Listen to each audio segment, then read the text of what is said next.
Aun kay nuay paman enkansa na epidemic alert el caso de dengue na Zamboanga Peninsula, pero hindi ta está kampante el Departamento de Salud, siendo ta continua pa siempre el alto caso de dengue na diferentes lugar na rehiyon. Na mas de 1,000 caso de dengue para este año, 41% aquí registra na ciudad de Zamboanga.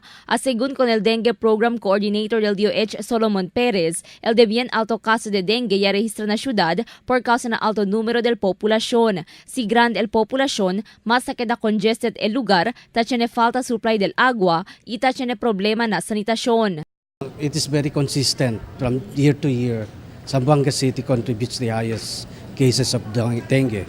As of now, from January to August, it contributes 41% among the provinces and cities in Sampen.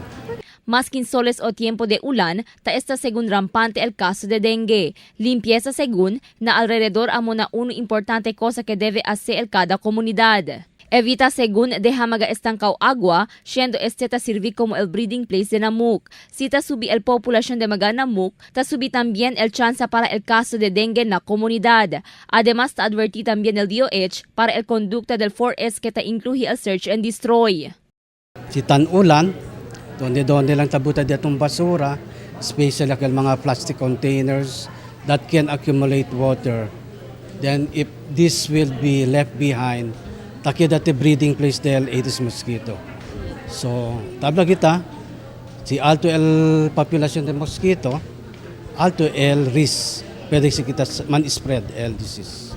Nalista del DOH para na ciudad de Zamboanga ta está siempre el barrio de Tetuan que tiene alto caso de dengue para este año. Ta segunda el Talon-Talon, Calarian, Tumaga, Santa Maria, Baliwasan, Tugbungan, San Roque, Putik y Pasonangka. Crystal Almonia, Dateline Zamboanga.